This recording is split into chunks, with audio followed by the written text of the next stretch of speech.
Chapter 1. Rome. Before Rome. The land, the myths, and the first settlers. Long before Rome became an empire that ruled the ancient world, it was nothing more than a stretch of hills beside a muddy river. The land that would one day give rise to Rome was not chosen by accident. It sat along the Tiber River, a natural highway that connected the interior of Italy to the sea. This river provided water, trade routes, and protection, while the surrounding hills offered safety from floods and invading enemies. Geography, more than destiny, laid the foundation for Rome's future.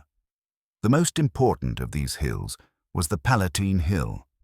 Archaeological evidence shows that long before written history, small communities of farmers and shepherds lived here in simple huts. These early settlers were not kings or conquerors. They were survivors, living off the land, raising livestock, and slowly forming the habits of cooperation and defense that would later define Roman society. Rome did not begin as a grand vision. It began as a necessity. Yet the Romans themselves did not believe their city rose from ordinary beginnings. Like many ancient civilizations, they explained their origins through myth. For them, myth was not fiction, it was truth shaped by meaning. One of the earliest legends links Rome to the Trojan War through the hero Aeneas, a survivor who fled the burning city of Troy and eventually reached Italy. His descendants, the Romans believed, carried the blood of gods and heroes, giving Rome a divine right to greatness. But the most famous story is the legend of Romulus and Remus. According to tradition, the twins were born into danger. Abandoned as infants and left to die by the river, they were instead saved by fate, and a she-wolf who nursed them. Raised by a shepherd, they grew into strong and ambitious men. When the time came to found a city, ambition turned into rivalry. Romulus killed Remus in a moment that would echo throughout Roman history. From its very first breath, Rome was born in blood. This story mattered deeply to Romans. It explained more than a founding date. It explained their character. Rome was a city built on struggle, sacrifice, and hard choices. Brotherhood could be broken for the sake of power. Order mattered more than mercy. Law was stronger than emotion. These ideas, embedded in myth, later became political realities. While legend tells one side of the story, history tells another. Before Rome rose, Italy was already a land of competing cultures. To the north were the Etruscans, advanced builders and engineers who influenced Roman religion, symbols, and architecture. To the south were Greek colonies, bringing writing, art, and military ideas. Rome grew between these powers, absorbing knowledge from both while remaining fiercely independent. This ability to learn without losing identity became one of Rome's greatest strengths. Early Rome was not rich, and it was not powerful. It survived because its people valued discipline, loyalty, and endurance. Life was harsh, and survival demanded unity. Families formed clans, clans formed communities, and communities learned to fight together.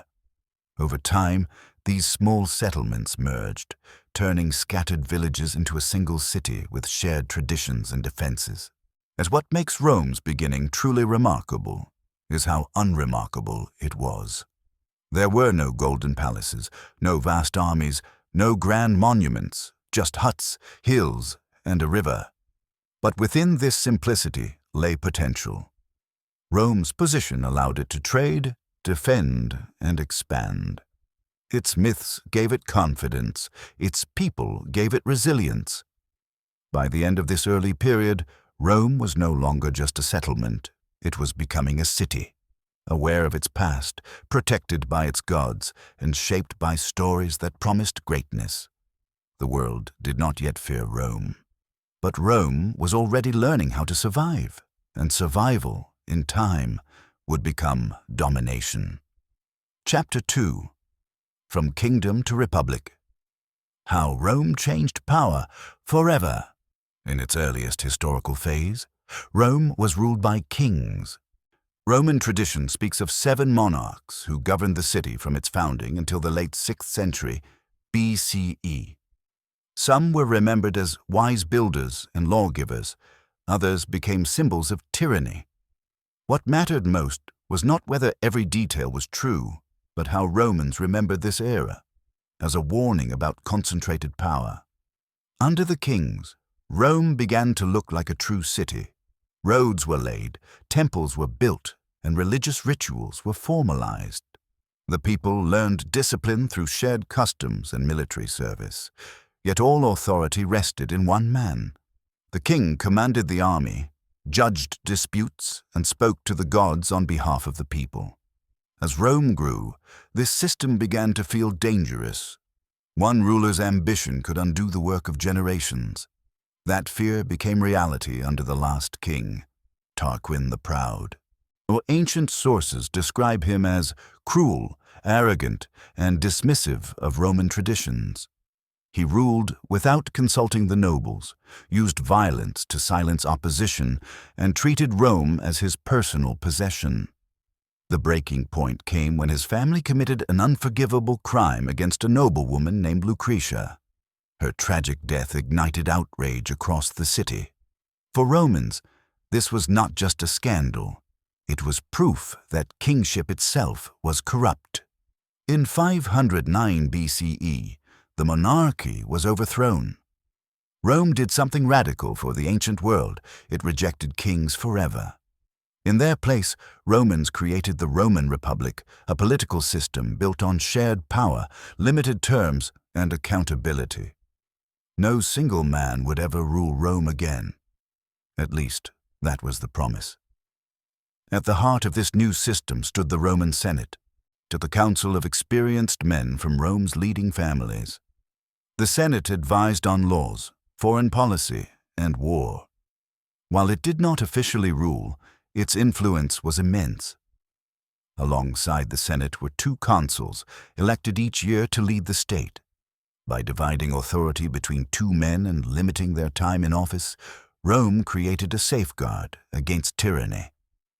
This new republic was not a democracy in the modern sense. Power was concentrated among the elite, known as patricians, while ordinary citizens, the plebeians, had limited rights. Tension between these classes defined the early republic. Plebeians demanded protection from abuse, access to political office, and written laws they could understand. Through protests, strikes, and negotiation, they slowly forced reforms. Laws were written down. The new offices were created to defend common people. Conflict, once again, drove Rome forward. What made the Roman Republic extraordinary was its flexibility. It was not frozen by tradition. When a system failed, Romans adjusted it. In times of crisis, they even appointed dictators, temporary rulers with absolute power, but with strict time limits. The Republic trusted strong leadership only when survival demanded it. Power was feared, controlled, and constantly debated. Military service became a civic duty, tying political rights to loyalty and sacrifice. Citizens fought for the Republic because they believed it belonged to them. Victory brought land, wealth, and pride. Defeat brought reform and reflection. Over time, this system produced disciplined armies and deeply committed citizens. Yet hidden within the Republic was a contradiction. And while it claimed to oppose kings, it rewarded ambition. Glory in war brought fame.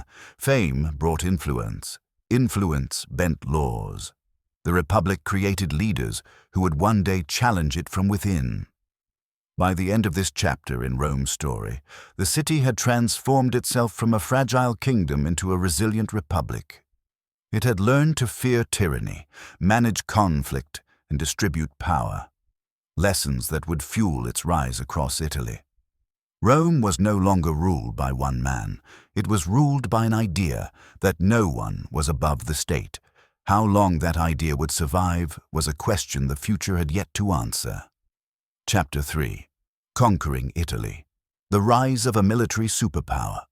When the Rome became a republic, it was still only one city among many in Italy. Powerful neighbors surrounded it, independent Latin towns, fierce mountain tribes, and then wealthy cultures with longer histories. Rome did not dominate Italy because it was richer or more advanced. It dominated because it learned how to fight, adapt, and endure better than anyone else. The early republic faced constant threats. War was not an event, it was a condition of life. Roman citizens were farmers who became soldiers when danger arrived. This created a unique society where military service was a duty tied to citizenship itself. Every victory strengthened Rome. Every defeat forced it to improve. Unlike many rivals, Rome did not collapse after setbacks. It analyzed them. One of Rome's greatest tests came during the long and brutal wars against the Samnites, a confederation of skilled warriors living in the Apennine Mountains. The Samnites fought with flexibility, using terrain and surprise. Other early Roman defeats were humiliating, most famously when Roman soldiers were trapped and forced to surrender without a fight.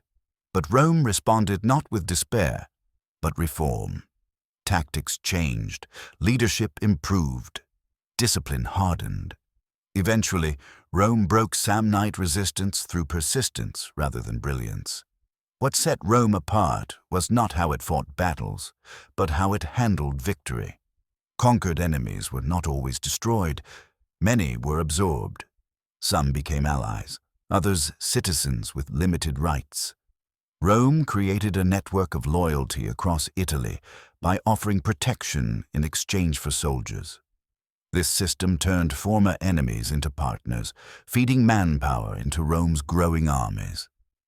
Each conquest made Rome stronger than before. Roman military organization evolved rapidly, and the legion became the backbone of Roman power, flexible, disciplined, and adaptable. Soldiers were trained to fight as a unit, yet capable of independent action. Equipment standardized. Command structures clarified. Failure was punished, but success brought honor. Over time, Roman legions became the most reliable fighting force in Italy. Roads were built not just for trade, but for war. Roman engineers carved paths through hills and forests, allowing armies to move faster than any opponent expected. Fortified colonies were planted across conquered land, locking down territory and spreading Roman culture. Each road and settlement tightened Rome's grip on the peninsula. Rome's wars were not always glorious. Cities were destroyed, populations displaced, resistance crushed, yet Romans justified expansion as survival. In a world where weakness invited destruction, Rome believed control was the only safety.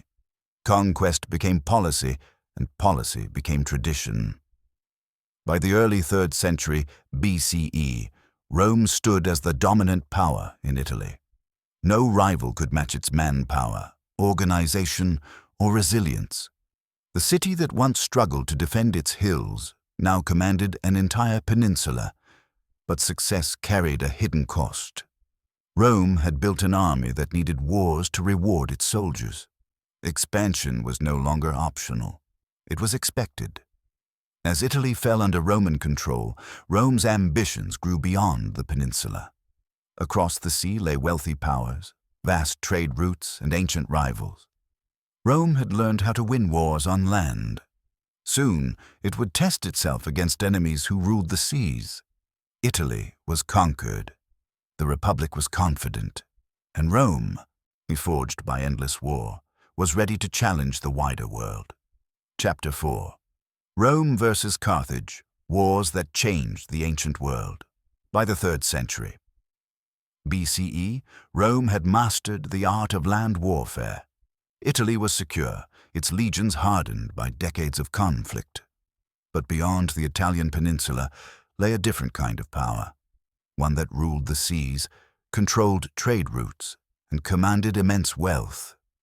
That power was Carthage, and the collision between these two rivals would reshape the ancient world forever.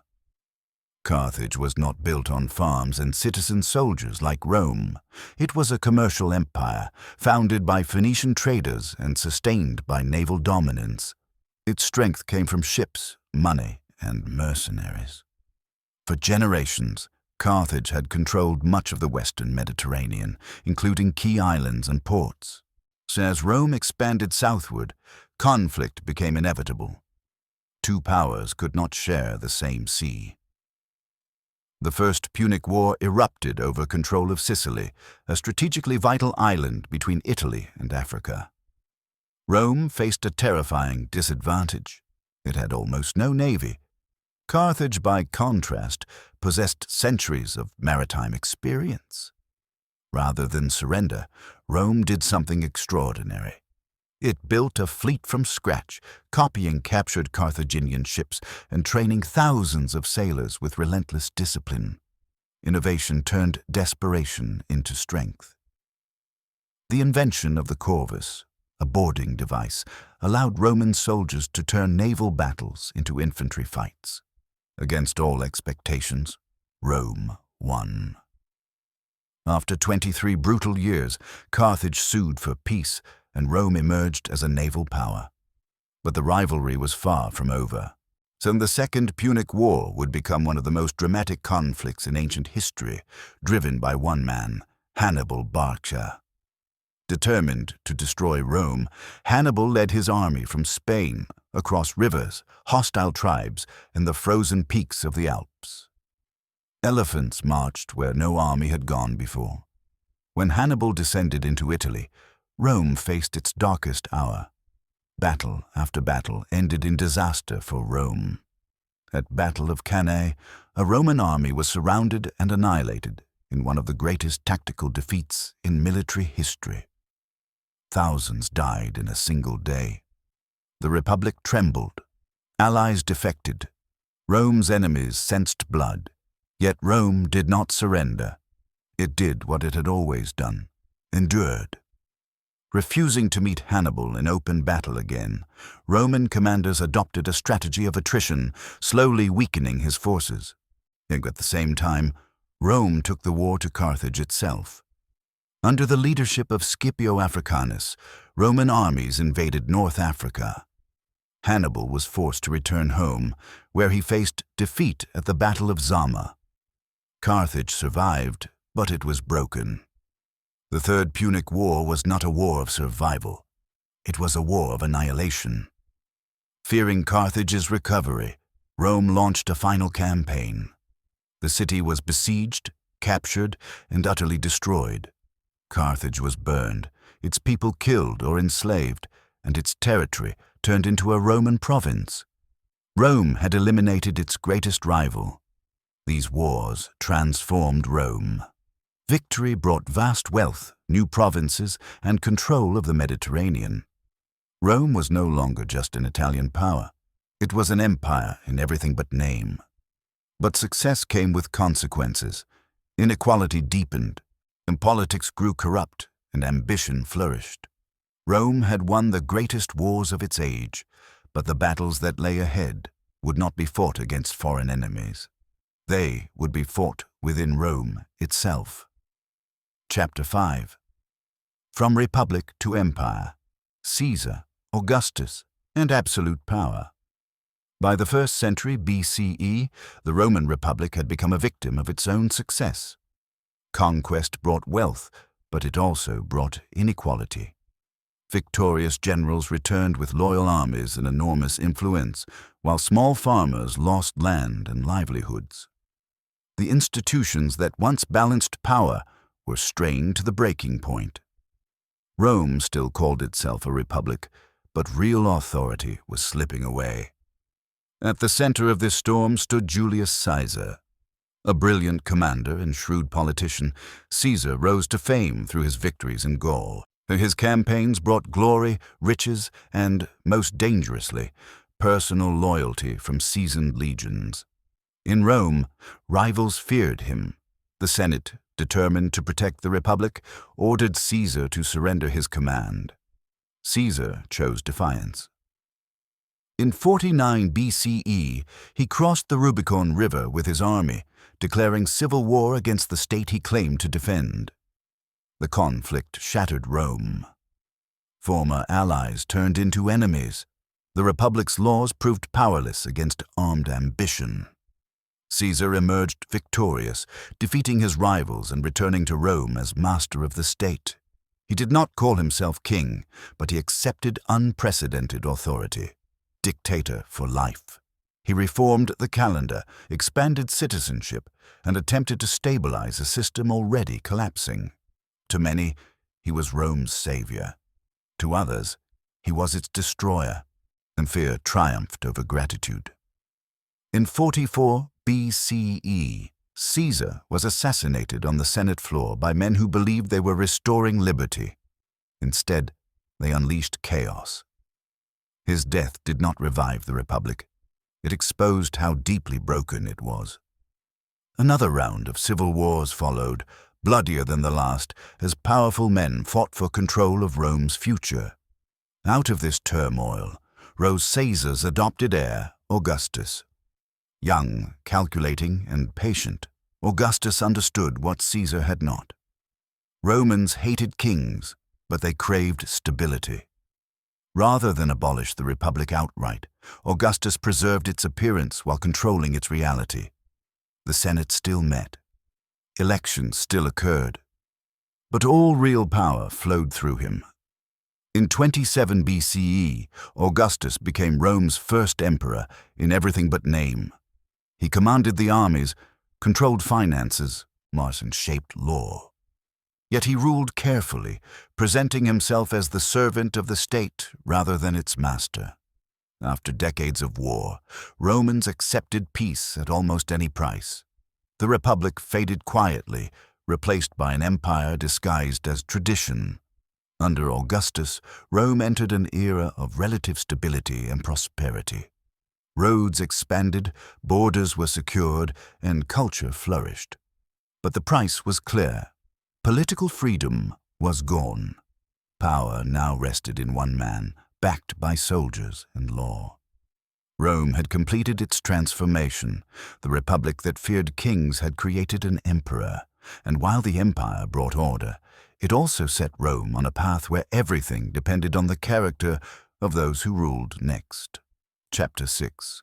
The Fall of Rome, Decline, Division, and a Lasting Legacy. The Roman Empire appeared eternal. Though its borders stretched across continents, its armies guarded distant frontiers, and its laws governed millions.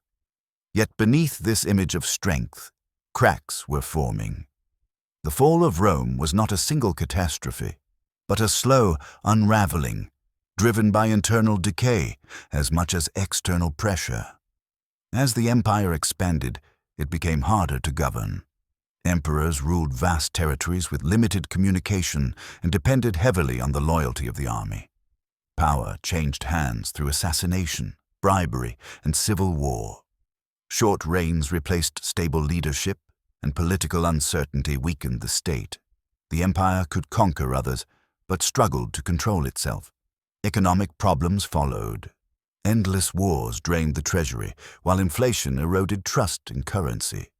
Heavy taxation crushed farmers and small landowners, forcing many into dependency on wealthy elites. Cities declined as trade routes faltered. Once proud urban centers emptied and local economies collapsed. Rome's greatness had been built on expansion, but expansion had limits. The empire attempted to adapt. In the late 3rd century, Emperor Diocletian divided administration to make governance manageable. Eventually, the empire split permanently into eastern and western halves. The Eastern Roman Empire, rich and well defended, would endure for centuries. The Western Roman Empire, poorer and more vulnerable, began to crumble. Meanwhile, pressure mounted along Rome's borders. Groups labeled as barbarians by Roman writers, Goths, Vandals, and others, were not mindless invaders. Many sought land, security, or service within the empire. Rome, weakened and divided, he failed to manage these migrations peacefully. What began as settlement turned into conflict. In 410 CE, the unthinkable happened. Rome itself was sacked by Gothic forces. Though the city survived, its symbolic power was shattered. The world that once revolved around Rome realized it could bleed. More invasions followed. Provinces broke away. Authority faded. The final blow came in 476 CE, when the last Western Roman emperor was deposed. There was no dramatic collapse, no fiery end, just silence. Imperial rule in the West ended quietly, replaced by new kingdoms built on Roman foundations. The empire was gone, but Rome was not forgotten. What makes Rome's fall extraordinary is what survived it. Roman law shaped future legal systems. Latin evolved into the Romance languages. Roman roads guided medieval trade. Architecture, governance, and military organization echoed through Europe for centuries. Rome did not vanish. It transformed. In many ways, Rome's greatest achievement was not conquest, but influence. Even in decline, it taught future civilizations how to rule, build, and govern. The empire fell, but its legacy endured far longer than its armies. Rome's story ends not with ruin, but with inheritance. Empires rise and fall, but ideas outlive stone and steel. And in that sense, Rome never truly disappeared.